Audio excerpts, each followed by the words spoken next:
Baiklah, Assalamualaikum warahmatullahi wabarakatuh. Kami dari kelompok 13 yang beranggotakan Lintang Suyendra dengan NIM 21086-209 dan saya sendiri Putri Aura Hermawan dengan NIM 21003-249. Baiklah, materi kelompok 13 yaitu mengenai pengertian, fungsi, faktor yang mempengaruhi, dan gaya kepemimpinan. Untuk materi pengertian dan fungsi dari gaya kepemimpinan akan dibacakan oleh rekan saya, Lintang Suyendra. Kepada Lintang Suyendra, dipersilakan. Baiklah, saya akan memaparkan materi yang pertama, yaitu A. Pengertian kepemimpinan. Menurut Gibson, kepemimpinan adalah suatu usaha menggunakan suatu gaya yang mempengaruhi dan tidak memaksa untuk memotivasi individu dalam mencapai tujuan.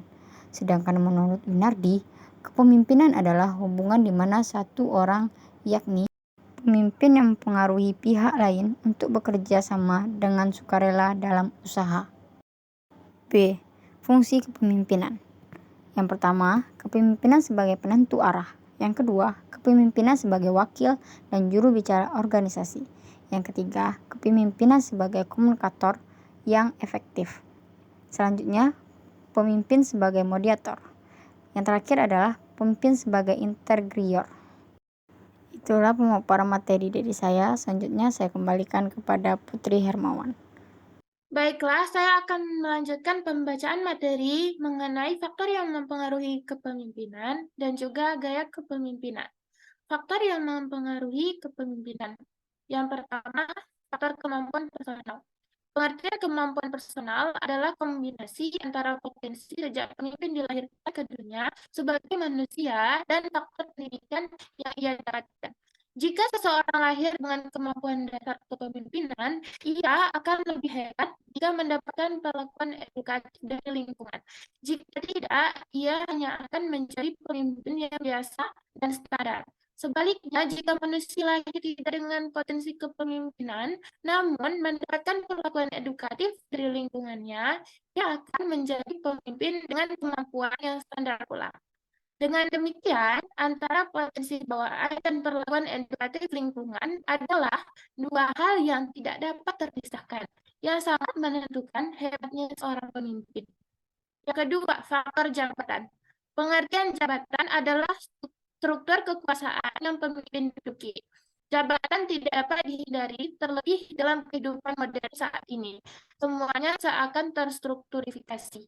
Dua orang mempunyai kemampuan kepemimpinan yang sama, tetapi satu mempunyai jabatan dan yang lain tidak, maka hanya kalah pengaruh. Sama-sama mempunyai jabatan, tetapi tingkatannya tidak sama, maka akan mempunyai pengaruh yang berbeda pula.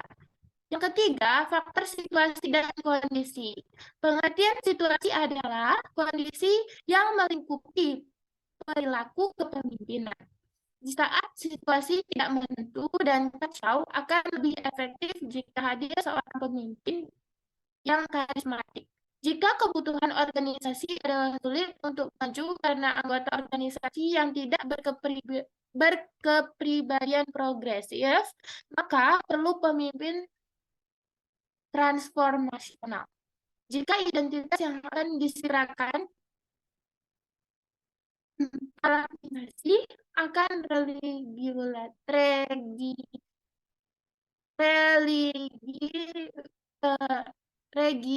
religiulitas pula. Maka kehadiran pemimpin yang mempunyai kemampuan kepemimpinan spiritual adalah hal yang sangat signifikan. Begitulah situasi berbicara. Ia juga memilah dan memilih kemampuan para pemimpin. Apakah ia hadir di saat yang tepat atau tidak? Saya akan melanjutkan dengan faktor keberhasilan pemimpin. Yang pertama, moral. Moral adalah keadaan jiwa dan emosi seseorang yang mempengaruhi kemampuan untuk melaksanakan tugas dan akan mempengaruhi hasil pelaksanaan tugas perorangan maupun organisasi. Yang kedua, faktor disiplin. Disiplin adalah ketaatan tanpa ragu-ragu dan tulus ikhlas terhadap perintah atau petunjuk atasan serta peraturan yang berlaku. Tiga, jiwa kesal. Jiwa kuasa adalah loyalitas, kebanggaan, dan antusiasme yang tertanam pada anggota, termasuk pimpinannya terhadap organisasi yang dia pimpin. Nah, selanjutnya gaya kepemimpinan. Yang pertama, gaya kepemimpinan autokratis. Gaya kepemimpinan autokratis adalah gaya kepemimpinan yang memiliki kriteria atau ciri yang selalu menganggap organisasi sebagai milik pribadi, arogan, dan mengidentikan tujuan pribadi dengan tujuan organisasi, menganggap bawahan sebagai alat semata, tidak mau menerima kritik dan saran, terlalu tergantung pada kekuasaan. Yang kedua, gaya kepemimpinan demokratis. Nah, gaya kepemimpinan demokratis ini adalah suatu kemampuan dalam mempengaruhi orang lain agar dapat bersedia untuk bekerja sama dalam mencapai tujuan yang sudah ditetapkan dengan berbagai cara atau kegiatan yang dapat dilakukan, di mana ditentukan bersama antara bawahan dan pimpinan. Yang ketiga, gaya kepemimpinan delegatif. Menurut Hasibuan tahun 2012, gaya kepemimpinan ini merupakan kepemimpinan yang tidak peduli cara bawahan mengambil keputusan dan mengerjakan pekerjaannya. Sepenuhnya diserahkan kepada bawahan. Yang keempat, gaya kepemimpinan birokratis. Ini dilukiskan dengan pernyataan memimpin berdasarkan adanya peraturan. Perilaku memimpin yang ditandai dengan adanya keketatan pelaksanaan satu prosedur yang telah berlaku untuk pemimpin dan anak buahnya. Yang kelima, gaya kepemimpinan karismatis. Kepemimpinan karismatik ini adalah bagaimana cara seorang pemimpin berkomunikasi dengan membangkitkan empati dan emosi yang kuat pada orang-orang sekitarnya. Menurut Psikologi Today, tujuannya adalah untuk mengajak membuat perubahan positif dalam hidup mereka. Yang keenam, gaya kepemimpinan otoriter. Nah, gaya kepemimpinan otoriter ini adalah gaya pemimpin yang telah memusatkan segala keputusan dan kebijakan yang ingin diambil dari dirinya sendiri dengan secara penuh. Yang ketujuh, gaya kepemimpinan diplomatis. Kelebihan dari gaya kepemimpinan diplomatis ini terdapat di penempatan perspektifnya. Banyak orang seringkali selalu melihat dari satu sisi, yaitu pada sisi keuntungan dirinya. Sisanya melihat dari sisi keuntungan pada lawannya. Yang ke-8, gaya kepemimpinan moralis. Gaya kepemimpinan moralis adalah gaya kepemimpinan yang paling menghargai bawahannya. Biasanya seorang pemimpin bergaya moralis sifatnya hangat dan sopan. Yang ke-9, laissez-faire. Berasal dari bahasa Prancis yang berarti izin bertindak. Laissez-faire ini adalah gaya kepemimpinan yang cenderung pasif. Pemimpin dengan gaya kepemimpinan ini akan membiarkan orang lain untuk mengambil keputusan. Pemimpin menyerahkan keputusan sepenuhnya di tangan kelompok. Yang ke-10, gaya kepemimpinan administratif. Kepemimpinan tipe administratif ini ialah gaya kepemimpinan yang mampu menyelenggarakan tugas-tugas administrasi secara efektif. Pemimpinnya biasanya terdiri dari teknokrat-teknokrat dan administrator yang mampu menggerakkan dinamika modernisasi dan pembangunan. Yang ke-11, gaya kepemimpinan analitis. Gaya kepemimpinan analitis ini dalam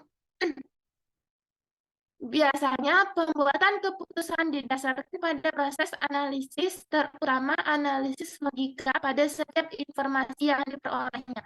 Yang ke-12, gaya kepemimpinan asertif adalah sikap yang suatu kepemimpinan untuk mengkomunikasikan apa yang diinginkan, dirasakan, dan dipikirkan. Gaya kepemimpinan ini bersifat lebih agresif dan memiliki perhatian yang sangat begitu besar pada suatu pengendalian personal dibandingkan dengan gaya kepemimpinan yang lainnya.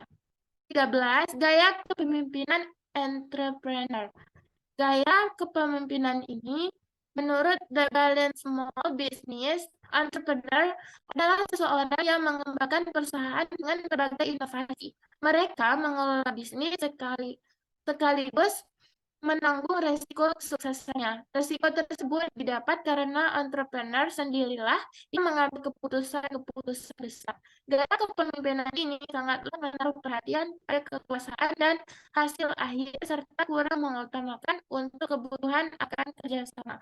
Gaya kepemimpinan model ini biasanya akan selalu mencari pesaing dan akan menargetkan standar yang tinggi. Yang 14, gaya kepemimpinan visioner.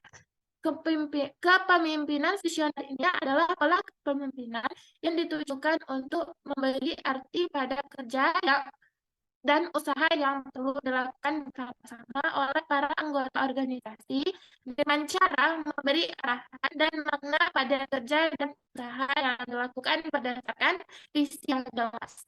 Yang 15, gaya kepemimpinan situasional. Gaya kepemimpinan situasional ini adalah pendekatan yang menekankan pemimpin untuk memilih dan menyesuaikan gaya kepemimpinan mereka sesuai dengan situasi dan konteks tertentu. 16, gaya kepemimpinan militeristik. Pemimpin yang bertipe militeristik ini senang dengan formalitas. Mereka sering menuntut kedisiplinan yang tinggi dari bawahan untuk mencapai tujuan. Kadang, pemimpin militeristik ini tidak suka menerima kritikan dan menyukai upacara-upacara simbolik. Baiklah, itulah penjelasan materi dari kelompok kami. Jadi kesimpulannya adalah kepemimpinan adalah sikap dan perilaku untuk mempengaruhi para bawahan agar mereka mampu bekerja sama sehingga dapat bekerja secara lebih efisien dan efektif untuk mencapai angka produktivitas kerja sesuai dengan yang telah ditetapkan. Secara singkat, padat, dikatakan bahwa kepemimpinan adalah sifat yang harus dimiliki oleh perencana, berorganisasi, pengaruh, pemotivasi, dan pengendali untuk mempengaruhi orang-orang. Sekian dari video presentasi dari kelompok kami. Jika ada kata-kata yang salah mohon dimaafkan. Wabillahi taufiq wal hidayah. Assalamualaikum warahmatullahi wabarakatuh.